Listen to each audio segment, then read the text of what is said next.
You have to stop thinking of being in progress and equating it to the same thing as failure. Being in progress of something is not failure. Hello, everybody. Welcome back to Quality Queen Control. I'm your host, Asha Christina. Now we are back in a brand new setting, but that's okay because we're really gonna still get on into this episode. I have had some things on my mind, and I, of course, always want my content to reflect where I'm at and just honestly, any revelation that I feel like I've personally gotten. So we are back with a solo episode today, and I hope you guys don't mind that. Let's get into it. So today's episode is not gonna be a soft, gentle pat on the back, okay? It's going to be a wake up call, all right? I have my notes here that I'm going to be reading from, and I just really want to share this encouraging message for you guys and light a fire under you to remind you that today is the line in the sand that we are going to be drawing, okay? Stop believing the lie that you are behind in life.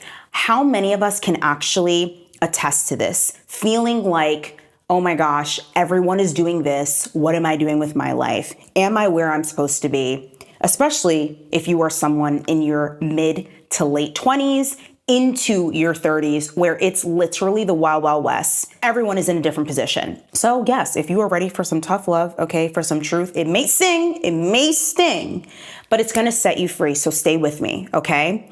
So first, we all have to be real about something. You don't necessarily feel behind because of what's happening in your life. You actually feel behind because of the story that you are telling yourself about what your life should actually look like right now. Hear me out. So somewhere along the way in your life, you have absorbed this idea that by 25, I should have this, by 30, I should have that, and by 35, I should be here. And partly that is largely because of society too, right? Like we as a society all feel like, okay, like when you're in your 30s, this is what this should mean. And I want to be clear and say, as you get older and you mature in life, certain things should change. Like for one, your mentality should be changing.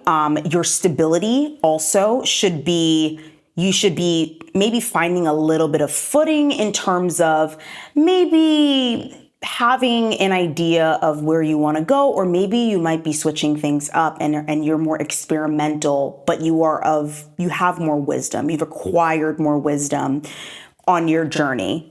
I hope you guys are sticking with me here. So when your real life doesn't line up with the timeline that you gave yourself or the timeline that society has put us on, you start panicking, I start panicking, we start panicking, we're all panicking. So let me be clear, right? At the end of the day, those deadlines are simply made up. They're not divine. They are not sacred, okay? And they're definitely not worth losing your peace over. Because like I said, I'll be honest, there are so many moments in my life where I feel like I looked around and I thought like, why am I not further along? Why is this not happening faster? Why does it feel like everyone else is winning?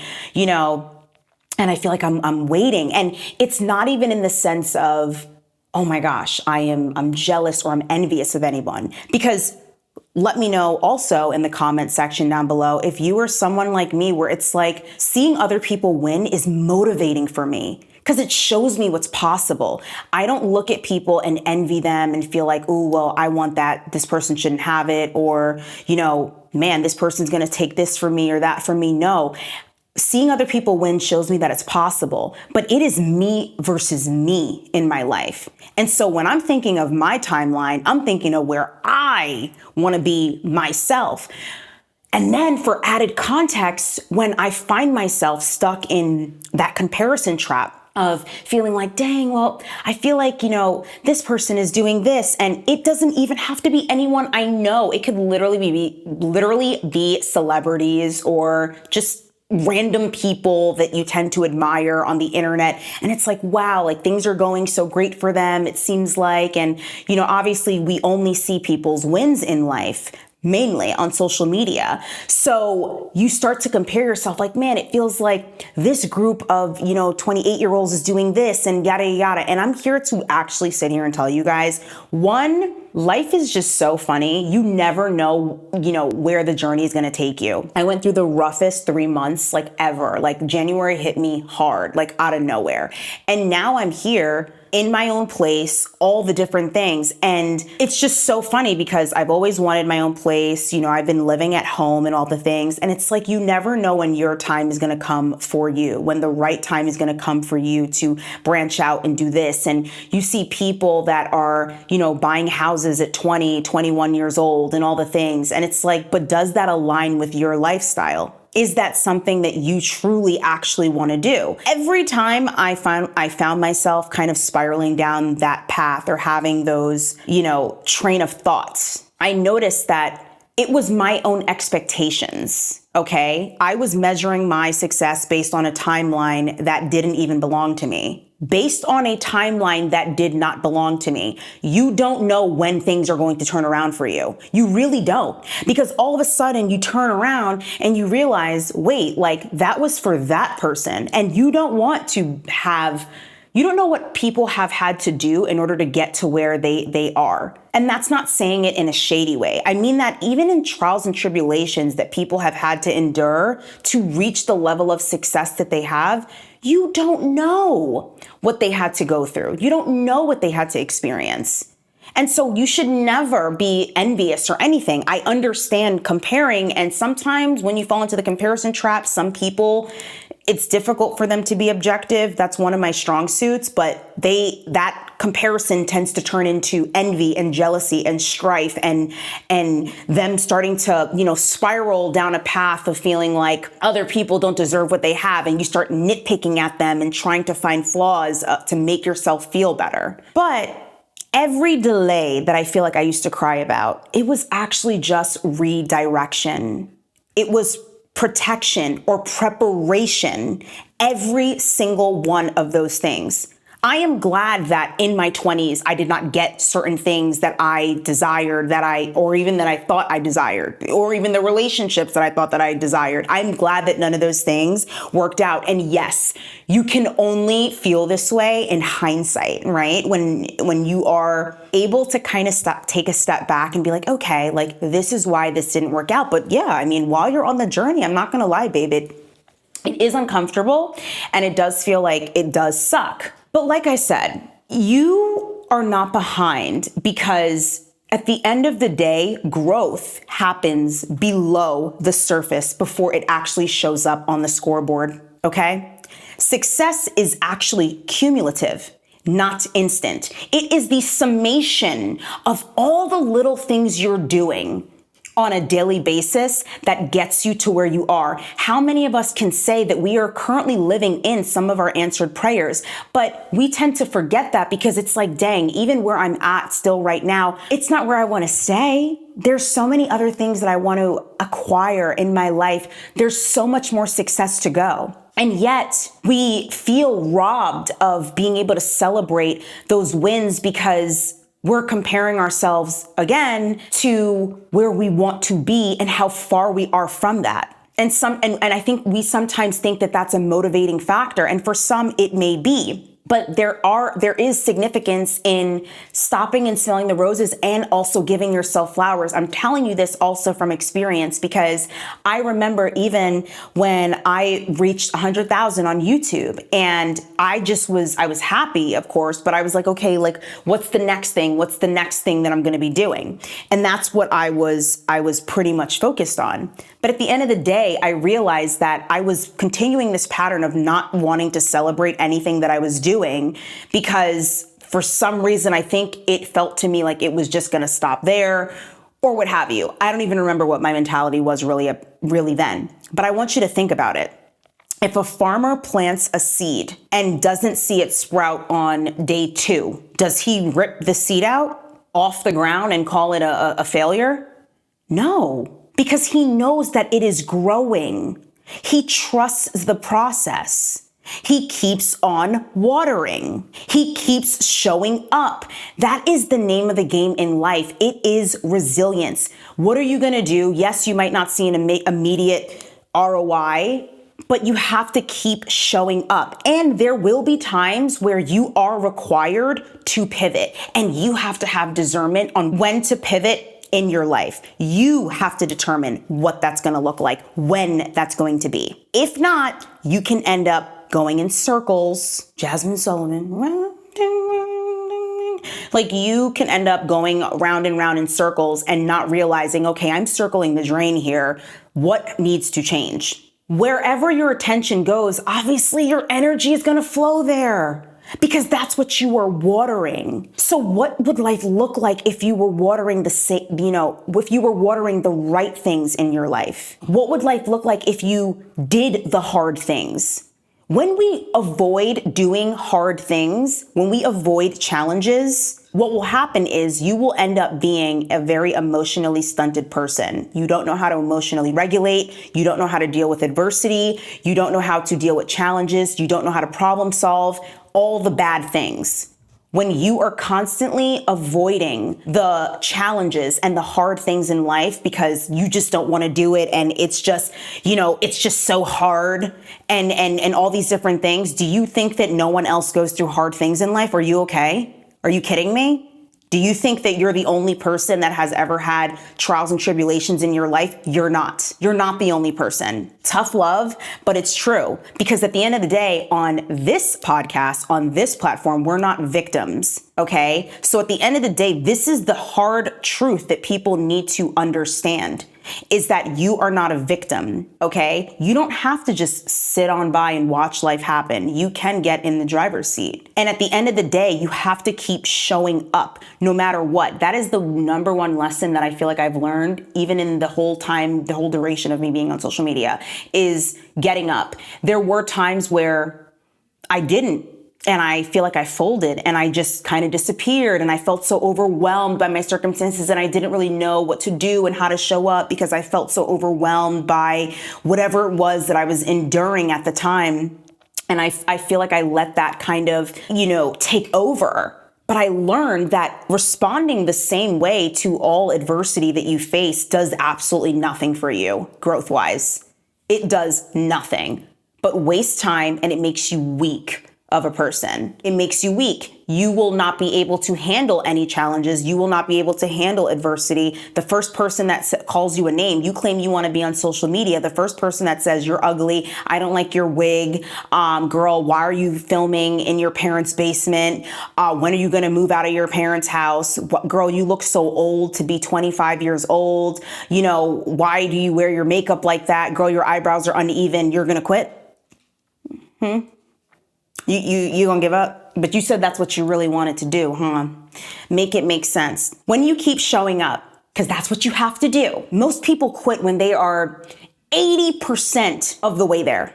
And it's not honestly because you cannot finish, but it's because you've probably convinced yourself that it wasn't happening fast enough. And we often find that it is when the heat turns up, okay, where it feels almost supernatural, right? Like, okay, I'm not even understanding why I'm going through all this and what is the outcome going to be in the end. But you have to stop thinking of being in progress and equating it to the same thing as failure.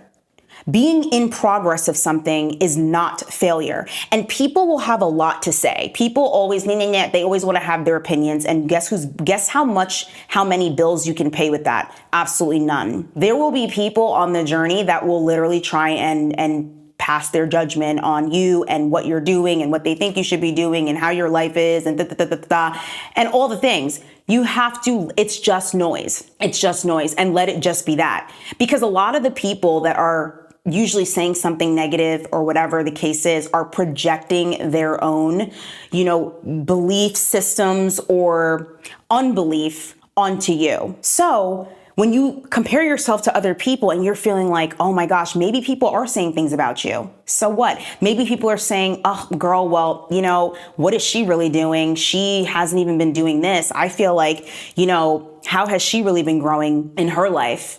What is she really doing? She's driving the same car since 2016. All these different things. I feel like, it's just weird that I don't really see much of what's going on in your life or whatever. You never know what's going on in people's lives. You don't know. For me, for one, my life is a huge mystery to people and it just eats them up, you know? And I am definitely the type of person where I do like to move in silence. I really, really do enjoy moving in silence. And I like for things to be complete for the vast majority of my certain moves that I make. And then I pop out. Like, I was not going to tell you guys that I was getting an apartment. I show up and I'm already in the apartment. The lease is signed, sealed, and delivered. We are here already. But I'm not going to be giving the play-by-play of it because I want it to be done and completed. When I got a new car, I wasn't announcing, about to get a new car. No, I got the car. And I honestly barely even announced that I even did too, you know?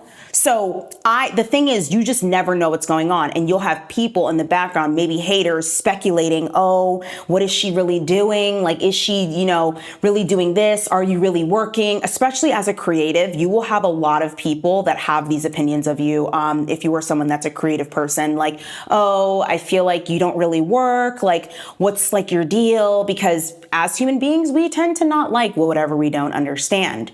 But like I said, being in progress is not the same thing as failure. And when you are building something that you haven't fully seen yet, you have to understand that you have to have faith in that mission. That's what faith is, the substance of things hoped for, the evidence of things not seen. You have to think, Oprah got her big break at 32 years old. We all know Vera Wang designed her first wedding dress at 40 years old. I'm not saying that it needs to take you that long. I'm not saying that that's your timeline. But what I'm saying is, in hindsight, do people look back and think, yeah, Oprah, you didn't even really become successful till you were 32. Vera Wang, well, girl, you didn't even really do anything, till you were 40 years old. No, because in the end, when it's all said and done, they are the blueprint. And now all people think about and look at these people as is successful people. But imagine if Vera Wang would have gave up and been like, oh my gosh, I'm 31, 32, 33, 34, I'm 35, I'm 38 now, I'm 40 years old. Like, when is it gonna happen for me? And I'm sure along the way, people were probably like, you have to kind of give it up. Like, the chances of you becoming a successful designer, I don't really know. There are already designers that already pre-exist. I mean, how can you kind of compete with them? Who's really going to buy your dresses? Is this really a smart thing to do at 40? Like, designing clothes? Like, what are you really doing with your life? But now look, when it's all said and done, these people have become blueprints. So how do we redefine our timeline for success? Here's the part where we just stop nodding along and we start actually moving differently. So redefining your timeline means 3 things. 1, you have to trust in your season. This is your life. This is your season that you're in. Everyone has a different season. You cannot compare yourself. You simply cannot. Just how fast, things can turn around so fast for you. It's mind-boggling, okay? You don't demand a harvest in a planting season, okay? That is not something that you can do. Oh, it's not going fast enough. You have barely even started. You cannot get mad at winter because it is summer. You have to be in that season, right? You accept that season, right? You don't go move across the country because, well, it's winter in New York. I might as well move to Arizona. You could, but are you really going to change the place based on the weather? No, right? Based on the season? No.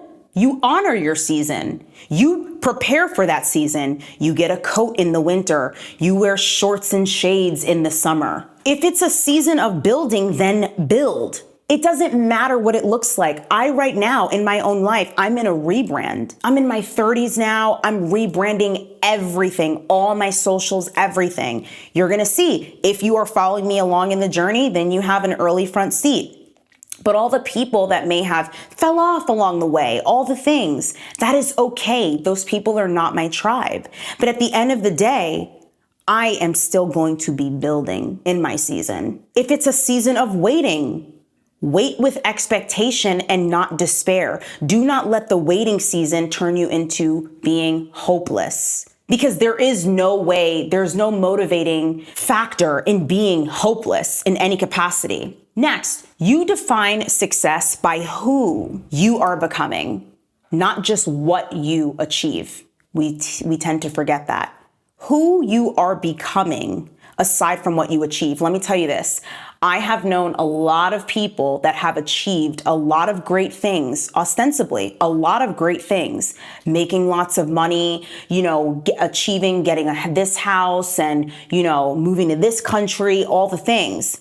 And their character is so poor. It's almost confusing. It's the strangest dichotomy, in my personal opinion, because some people tend to focus so much on this outcome of what they're achieving that they forget that they have to also be a decent person at the same time, that they have to be a good person at the same time, that they have to be a person with morals and values and standards. That tends to go out the door. You need to define success by who you are becoming and not just solely what you achieve. Achievements are great, but who are you becoming throughout the process? Are you becoming more resilient? Are you becoming more disciplined? Are you becoming more faithful? That is the real win in life, because there's tons of successful people out there, and some of them tend to be the loneliest because, yes, the top is lonely, right? As you acquire more success, yes, it's hard to sometimes maintain friendships. It's hard to build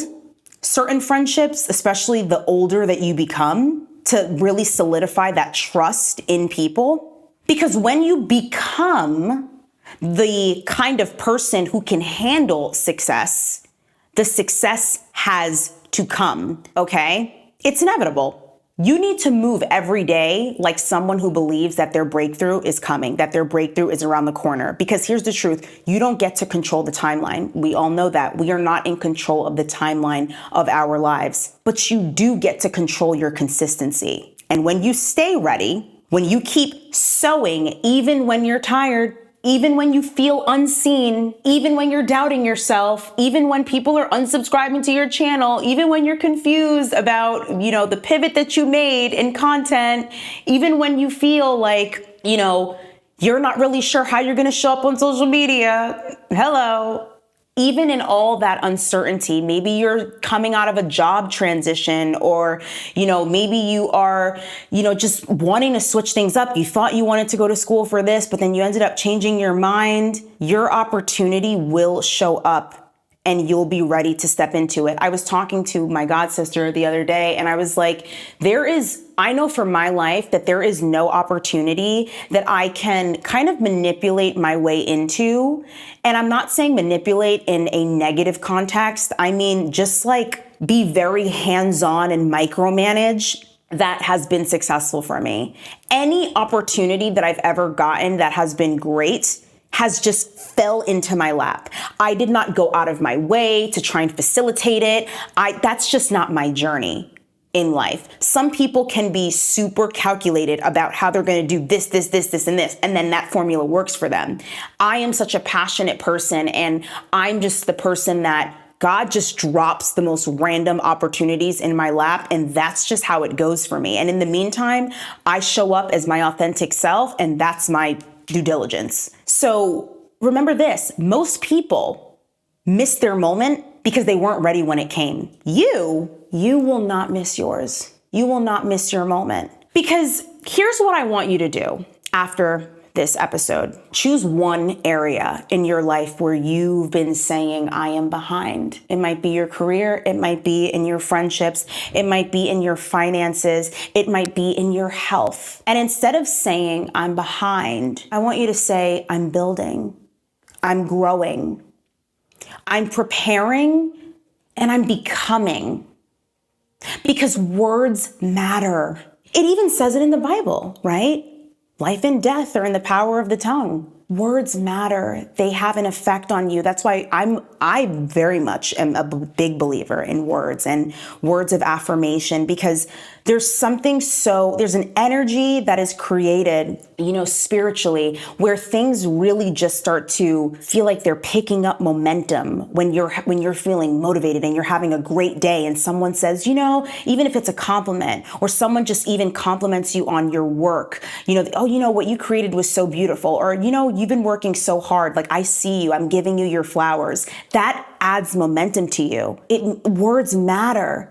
Just like how negative words, I actually stumbled across this fact the other day where, what was her name? Someone Van Edwards said that when you hang out with a highly productive person, your productivity increases by 15%. When you hang out with and surround yourself with underperformers, your performance decreases by 30%. Okay? That just goes to show that who you surround yourself with matters. The things that are being discussed matters. You're hanging out with the same old people all the time and all they're discussing is people.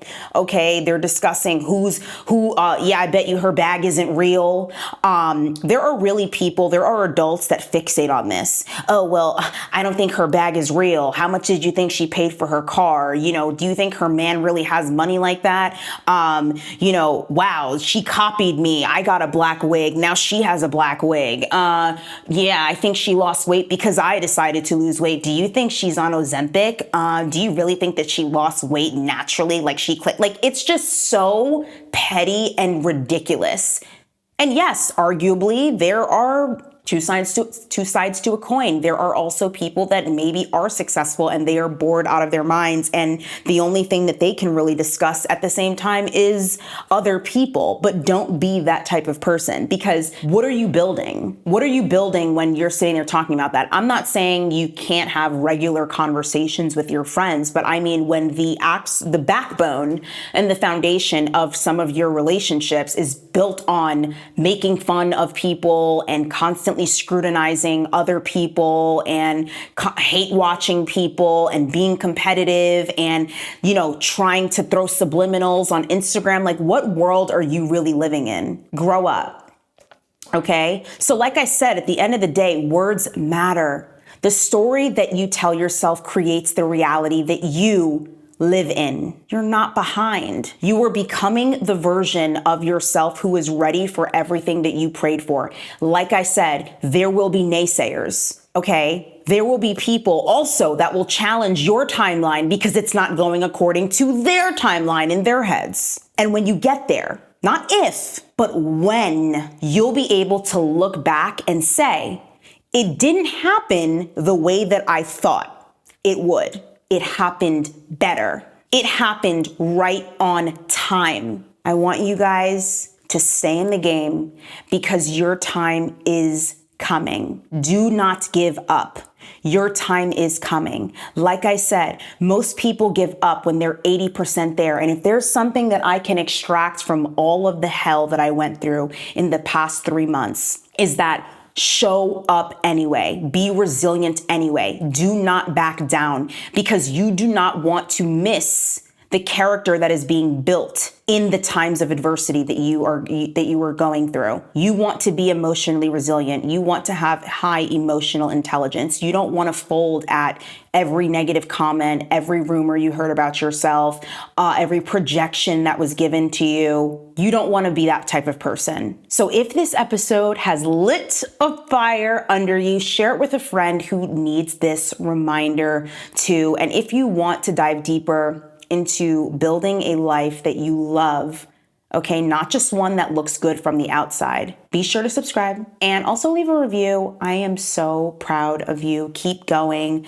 I'm going to see you next time. With that being said, do not forget that I love you and God loves you, and I will speak to you in my next podcast episode. Mwah.